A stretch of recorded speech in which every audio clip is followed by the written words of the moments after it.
was in a nightclub. I saw the road in from the airport, and I saw a hotel. Unfortunately, it never gets much more than that. That's a shame you're leaving tomorrow morning because we were going to challenge you to go to a fair to do some digging. And our idea was to take you and do some at the flea market. And we have a great flea market where we can find some. You have a great flea market. Next time, I'll try and schedule in a little bit more time. You know, someone who was very surprised with that flea market. He was here 9 years ago. Say it loud. Say it first. Mario Caldato, the Beastie Boys guy. I took him there and he was like, "What Marvel Whitney went on?" Oh yeah. Yeah. That sort of thing. 1 2 1 2. Got an allowance. You know, like my parents would give me a little bit of money every week, and I saved up and I bought the soundtrack of a Broadway show called Fiorello, which was it was a musical about an old mayor of New York, which when I was a kid, which is a very long time ago, it was very popular in New York, and I heard of one of the songs, and I really, really liked it. And when I had a radio show about 15 years ago, I used to play it, and people would call up and go, "That song is great. What is that?" And it was nice knowing that something I liked when I was that young still resonated with people, and of course I still like it. So I know you're using a computer these days, yes. but I'm mostly using computers. Everyone uses computers. Oh, but of course. do you believe that in this electrical process of putting sound onto plastic, there's a magical element to it? Some almost alchemical. Well, I would say that I can't say no, but I guess what's happened to me is that since I discovered the fact that I could DJ without using vinyl, because I wasn't a very good vinyl DJ, that's why I do this. I don't think about vinyl very much anymore. My mixer is gathering dust over in the corner. I have one turntable out and I only use it to transfer stuff into my computer. And I guess I was so amazed and happy that I could give it up that I stopped thinking about it pretty quickly. Which isn't to say that I don't still go digging, and it still has a real thrill for me, you know, an amazing thrill, because I grew up with records before CDs, before cassettes, before 8-tracks, and just going through the crates like that, that's where the magic is for me. It's like discovery, digging. It's really, it's wonderful. It's an amazing experience. But whether or not the sensation is, I guess I don't feel the same sensation with CDs, but I imagine that younger people do. Oh, here's a very rare CD, or here's a rare MP3, although that really takes the magic out of it because it's not even anything you can hold in your hands. It's just something that lives on your hard drive. So it's less I would say it's less magical because you don't have the artwork, the feeling of looking at the things, of discovering them in that respect. Whether or not the actual process is magical, I can't say. I don't really think about it that much. But seeing a good DJ is pretty wonderful, I have to say. And if I could DJ that well, I'd be using Serato, and I wouldn't be doing what I do now. But it would be years before I got that good, and I don't want to wait because I'll really be old then, and I just can't take the time. I want to be able to get out and play music now. Would you say that? I think at least that's how I read it. The first time I listened to the lessons, for me, I thought it was done with turntables. At first, it would be an amazing job to do it on turntables, and actually you attempted something like that later on with DJ Shadow and Cat Caston. Those guys did it. They set that up themselves. I didn't believe that they could do it, and the first time we practiced, I was just like this, because they had gotten all the records except one. They asked me to bring one of the records because they couldn't find it, and I actually gave it to Cut Chemist. Which one was it? It was Mutiny on the Mothership by Jerome Braley, which has, there's I think we used an 8-bar piece or a 16-bar piece of that, where he goes, yo ho, like that, and I actually had 2 copies of it, so I gave Cut Chemist one of them. Should have sold it. They were nice enough to have me flown out to San Francisco to play, and even though I didn't do my part as well as they did their part.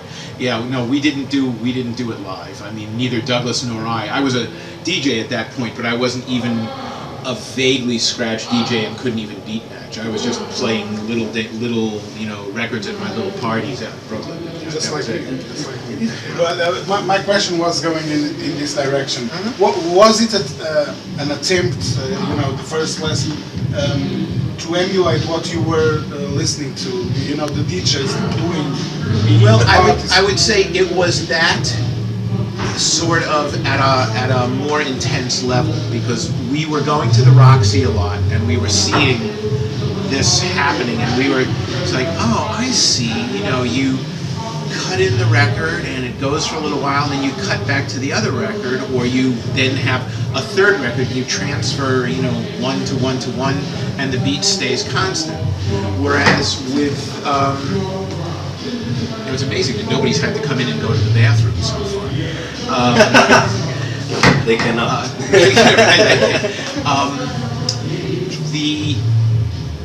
I think what we brought to it was an enthusiasm for that sort of hip-hop sensibility of mixing records that way, along with the fact that we knew a lot about other kinds of music, and we were both used to working with sound a lot. So when we sat down to do it, it wasn't like we said, well, what are we going to do? Let's do it like that, but bigger. We just started and immediately started saying, well, if we have this, then we can put this behind it, and then 2 bars on, we can just cut that in, and we can do this and we can do that. And of course, Douglas, who was more technical minded. Well, he was, I would say, was the technical minded person, because what he was doing was doing adverts, radio adverts, that needed this sort of cutting.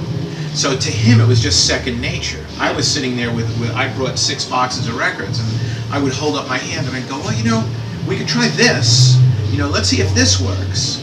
And he would listen to it and he'd go, yeah, that will work, and we can do this too.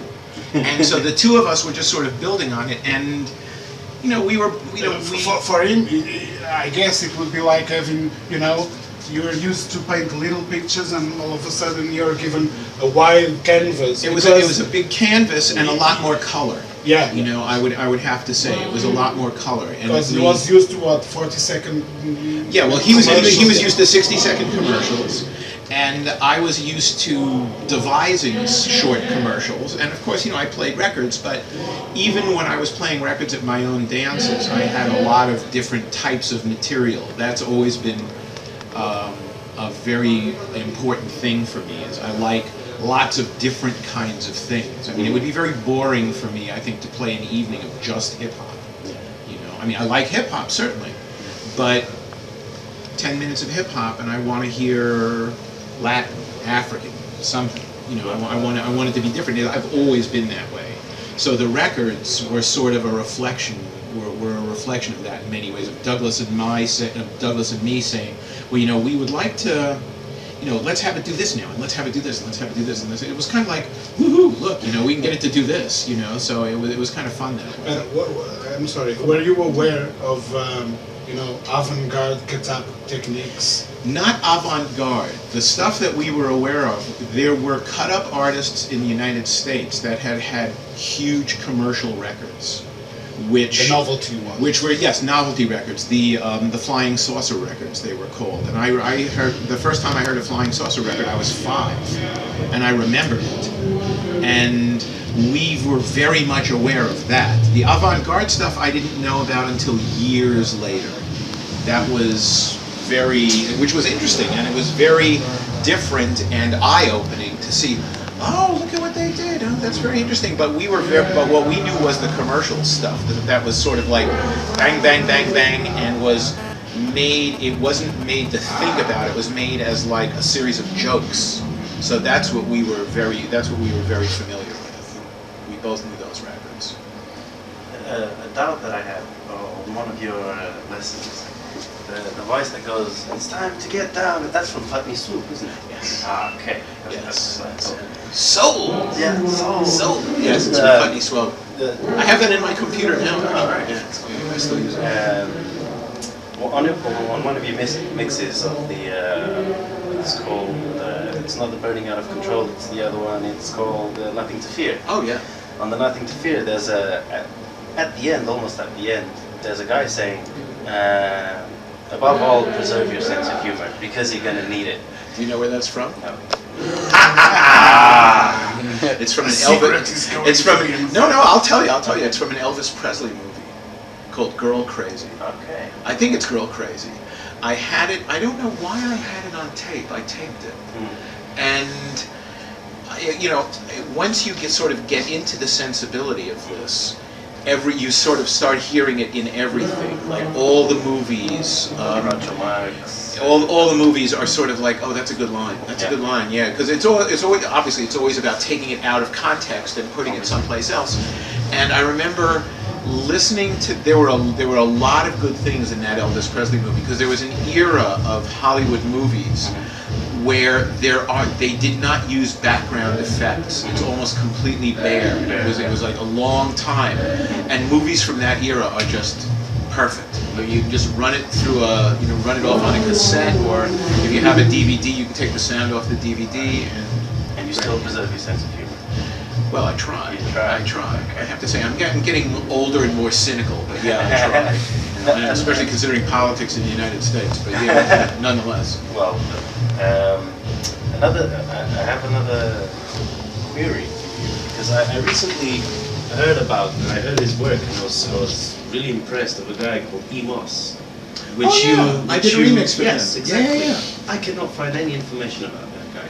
Oh, really? It's his first release, isn't it? I don't know that much about him myself. A guy I know named Jeffrey in Chicago has a label called the Consumers label. And he got in touch with me. I met him several years ago, and he got in touch with me and said, "Would you do a remix of Moss?" I said, "Yeah, sure." So Moss sent me the parts, and I did the remix. It took me a little bit longer than I would have liked, but I did the remix and sent it to Jeffrey, and it came out. I guess it took, the usual record company thing, 5-6 months after I sent it in, and it actually came out. I don't know that much about Moss, but it turns out that there is a guy who makes wonderful mixtapes on the West Coast I know his real name, and I don't know his DJ name. I've forgotten his DJ name. His real name is Josh, and he is right now, he was involved with the Scratch Movie people, and he now does sound for Z-Trip. Oh, wow, great man. And yes, and that which was interesting. So I saw him a couple of weeks ago, and he gave me.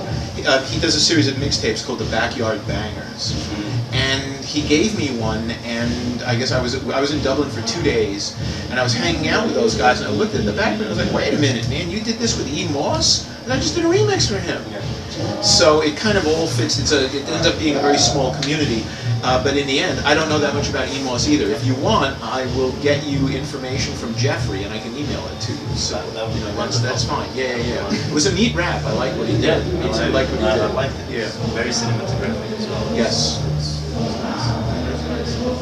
And so back in the States, describe us your typical week as a DJ. My typical week as a producer. Well. My wife and I moved out of the city several years ago. I had a studio downtown in Manhattan, and we lived uptown, way uptown in Manhattan. And I closed the studio after a while because with the internet, I realized my clients did not have to come to me, and I did not have a very fancy studio, which they were very happy about not having to come to me. That was fine, because there was nothing glamorous about coming to visit me.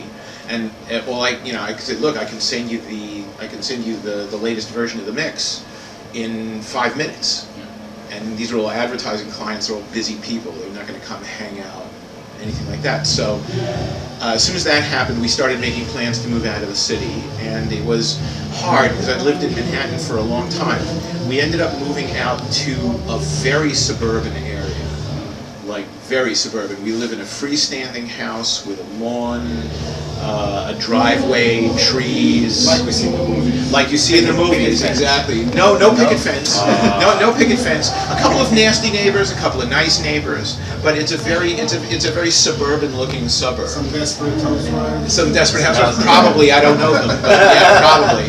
And so my typical week is I'm lucky because I don't have a regular job, so I go to the gym a couple of times a week, and I go late, I don't go early. If I went early at 6 in the morning, I'd meet all the people who actually worked. How do you cope with I don't. gym music?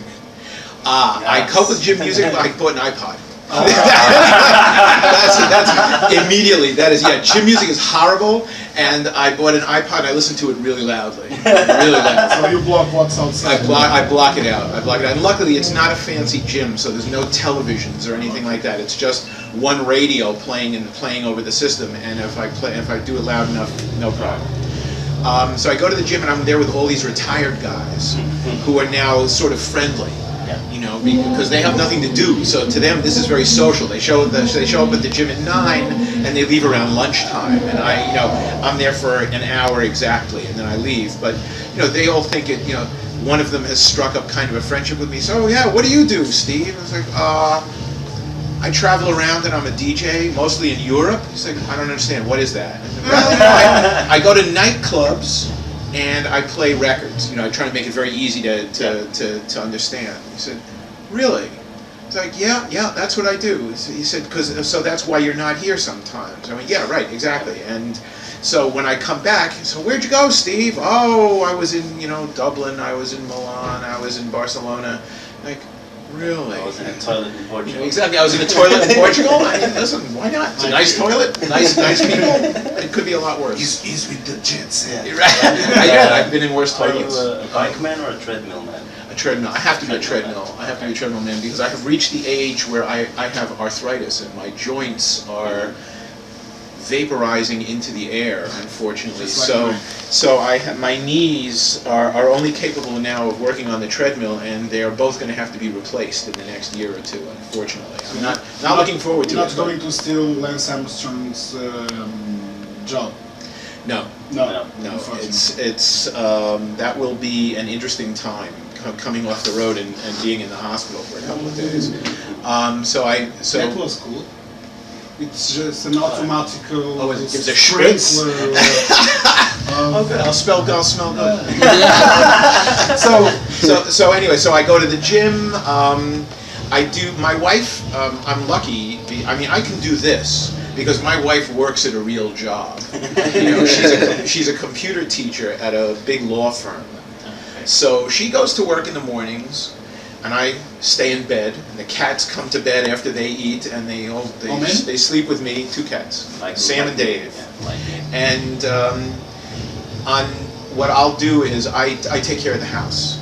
So I do the shopping, I do the cooking, I do the laundry, I do all that stuff, usually in the mornings when I have a lot of energy.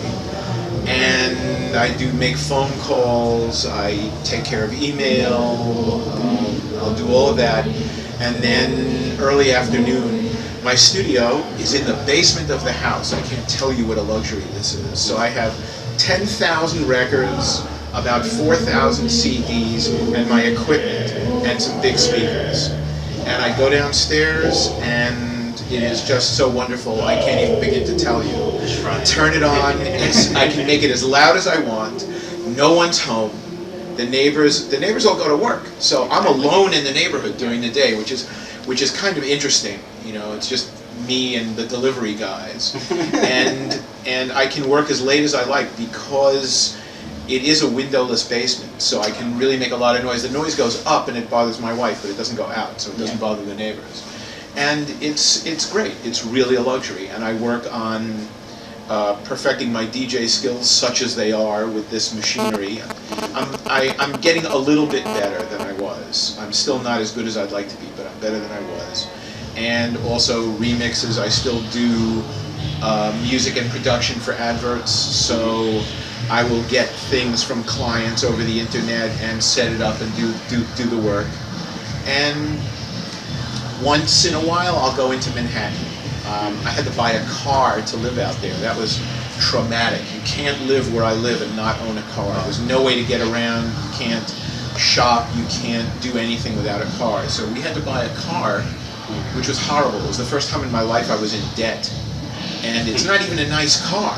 I mean, it's a nice enough car. I mean, I don't want to knock my car, but there are so many people with SUVs in my neighborhood, and they all have a reason.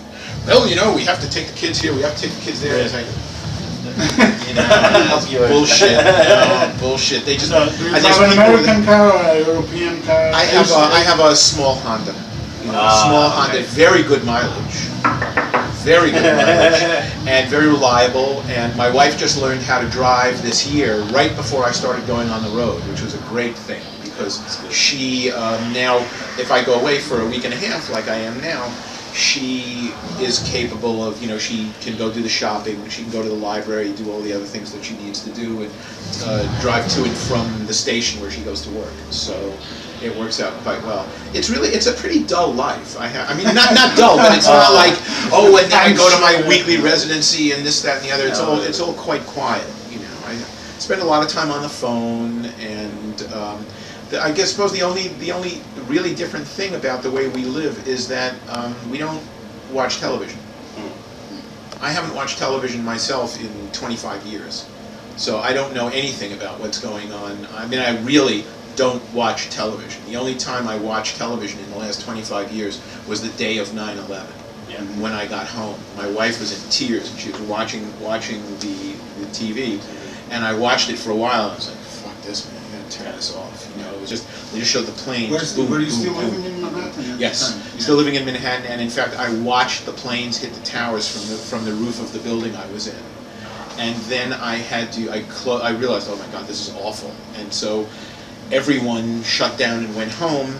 My studio was on 27th Street. I lived on 186th Street. I walked the whole way. It was really bad. People were standing in the streets crying because, you know, Manhattan's an island. The island was completely sealed. And so if you lived off the island, you couldn't get to your family, you couldn't get to your kids, you couldn't get to your house. It was phones were not working. Phones were not working. It was the cell phone service was very spotty. No one knew what was going on. I lived near the George Washington Bridge. It was the only time I'd ever seen the George Washington Bridge completely empty. Just police cars, blinking lights, and there were helicopters and jet planes flying over top, you know, like warplanes. Okay. Did you ever feel the temptation with all those sound bites produced at the time? I did one. Them. I did one. Oh, you did one.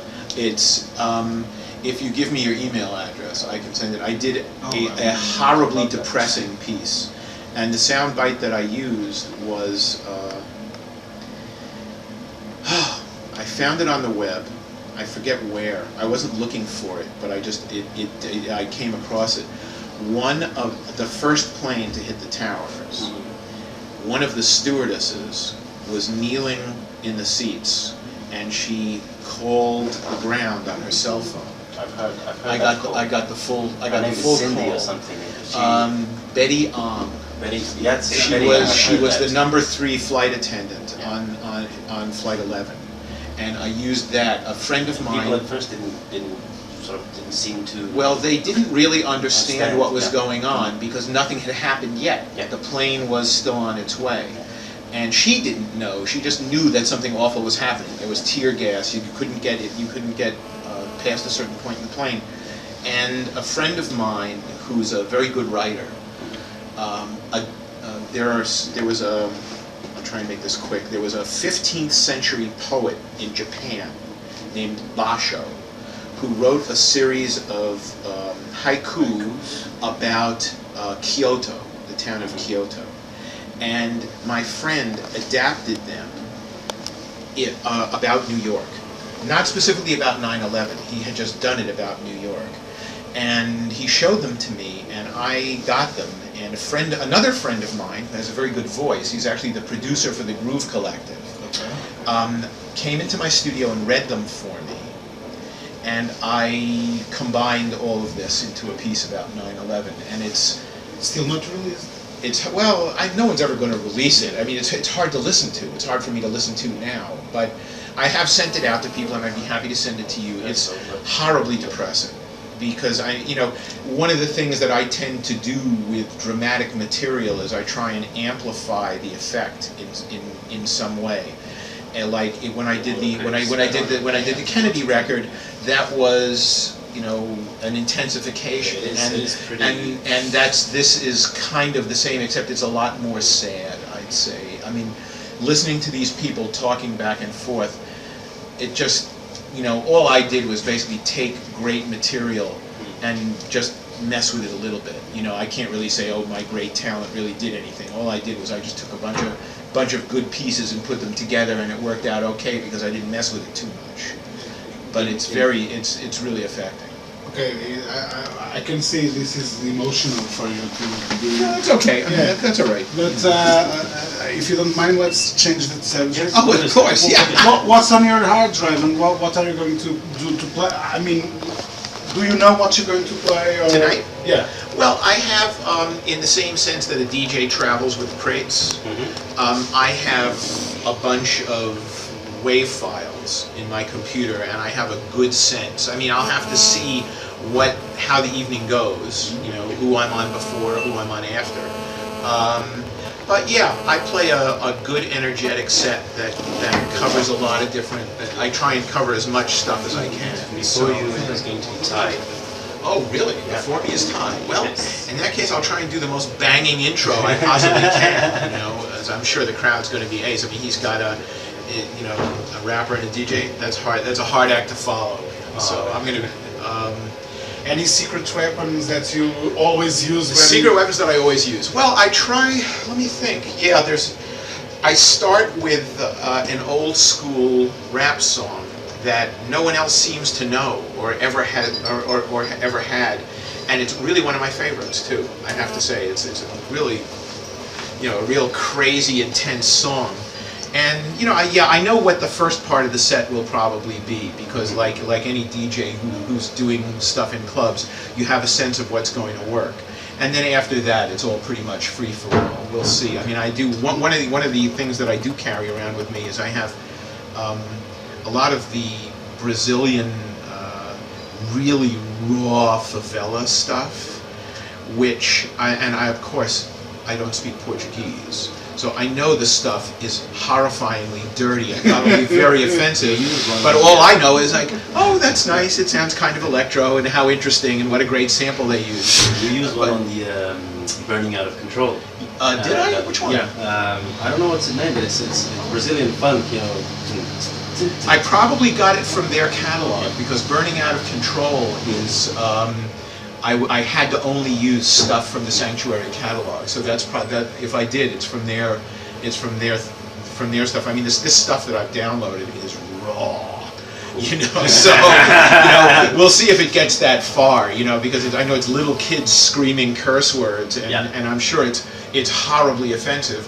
And I wasn't, I don't even think about it, and I play it out everywhere. But I was thinking, wow, I'm going to Portugal, and they're going to know what it says. I hope nobody throws a beer bomb at my head. No beer bottles sold here. Nobody's. Oh, good, only glasses. Excellent, fine. So, worst that'll happen, somebody come up and hit me. So there'll probably be some of that towards the end because it's very fast. That electro stuff. I play a lot of funk. I play a lot of soul. African music as much as I can get away with. I was surprised at how well the African stuff went over last night in Brighton. I was pleasantly surprised. I'd drop an African tune and people would just, I was like, it's a global village. Yeah, it is, which is wonderful. More so in Europe and the UK than in the States. If I play African stuff in the States or if I play Brazilian stuff in the States, it's very exotic and people aren't sure. It's like, there's been a Brazilian bug biting a lot of people. Like after the Brazilian time, you have chemists doing stuff. Oh, and there are some guys. There are some guys in Brooklyn who play enormous Brazilian parties. I mean, I'm not saying that. I'm just saying that the places where I tend to go, people are just a little not sure. What is that? Or African stuff. They consider that to be not as funky as if I was playing. Yeah, it becomes like, oh, that world music stuff. As opposed to, I get over it, man. This is just music. So I play a lot of that. I play some of that. I play a lot of Latin music. Oh man, I just I'd love to do an evening of Latin music. I don't think I have enough in my computer just for an evening. Latin as in New York, Latin Joe Latin as Bataan. in New York Latin, Joe Bataan, that kind of stuff. Yeah, like 70s, Mongo Santa Maria. 70s salsa, as opposed to say contemporary Dominican stuff or stuff like that. You know, I play. Yeah, when I say Latin, that's really what I mean. Old school Latin. Do you ever keep up to date with what's happening in hip hop nowadays? Oh yeah, I have some crunk in there that I like to pull out. That's awesome, man. There's some great stuff that I have that totally will wreck people. You know, if you have a lot of people on the dance floor, you drop this and it's wow. You know, it has those elements in it that just make people go, oh yeah, I don't have anything against it. I don't play a lot of it, I guess because I don't like listening to a lot of it, simply because I don't like so much of it. So you know, it's hard for me to say, okay, now I'm going to sit down and get some new songs by listening to 3 hours of Little John or, you know, Dirty South stuff. But when I come across it and I like it, I take it.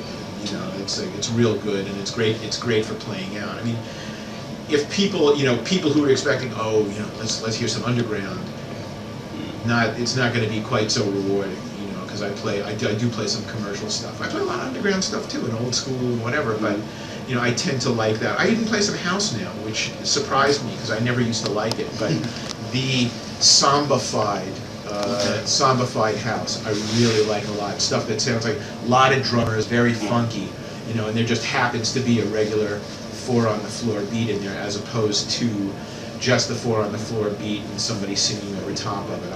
That's not really my thing. But plenty of DJs that like to play that, so no one's going to miss out if I don't play it one evening. You know, that's not a problem. I say let's sign some records. Yes, Okay, let's sign I'm some happy records. to. Let's sign some records. You have to give me spellings and dedications. But I'm happy to sign that would be anything. No lovely. problem. Tens een marcador? No. You have a Oh, marker? I have a marker. I have actually, but it's out there. I don't Let's have it go on up this. there. Okay, sure. Let's go. Sorry? Atrás disto. Nice. Good interview for the men's room. Huh? I know, yeah, exactly. Hey, really like Smells good. Thank you. It's actually one of the better smelling men's rooms ever. Vamos ver. I'm sure it's better than him.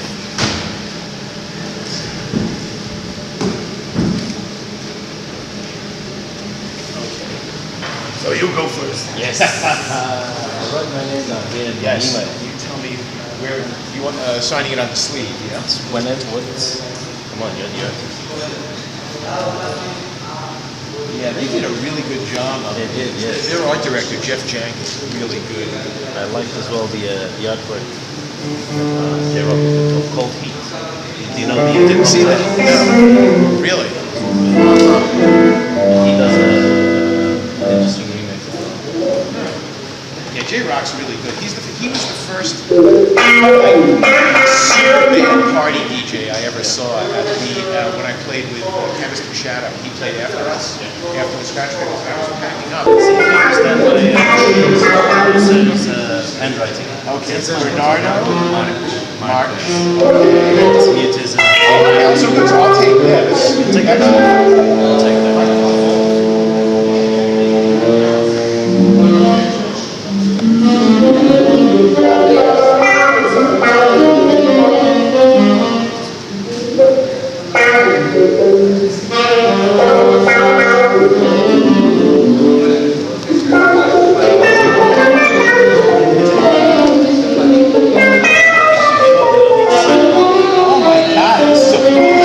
Yes, it is.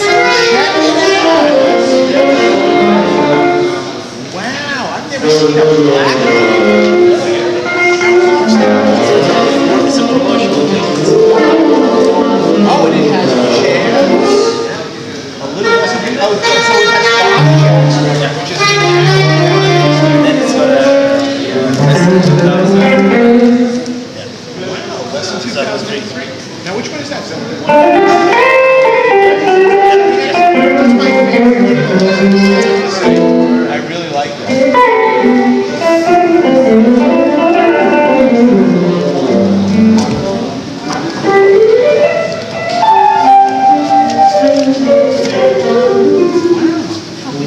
Bomb Jack, man. I met Bomb Jack. He's a very nice guy. He lives in New York now. This one I met.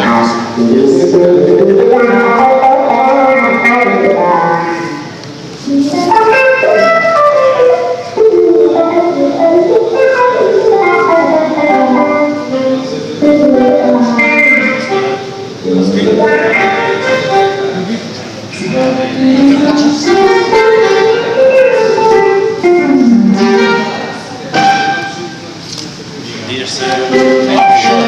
And thanks for this. I'll be in touch. Okay.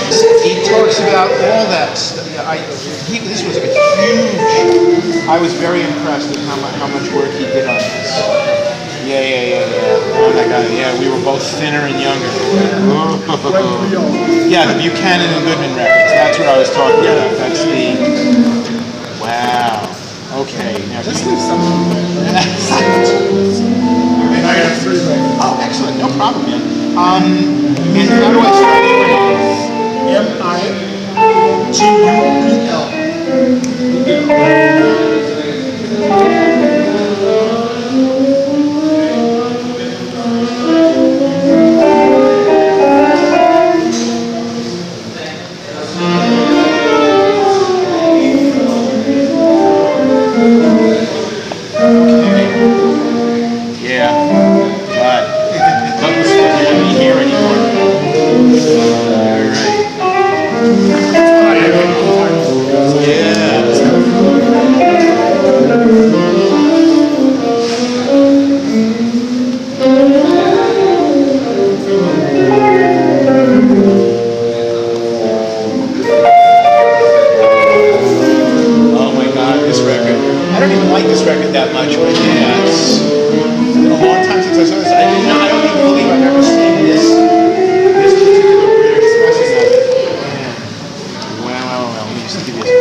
Yes. Yeah. They did a good job on the artwork, didn't they? I really.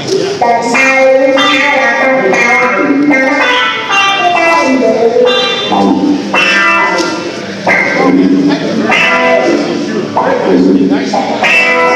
Thank you. Awesome, man. Hook me up with a link to you guys. Send you some records. I listened to everything. This is not my house, it's not my kid. I'm it off the web, you know.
Get ready to this party.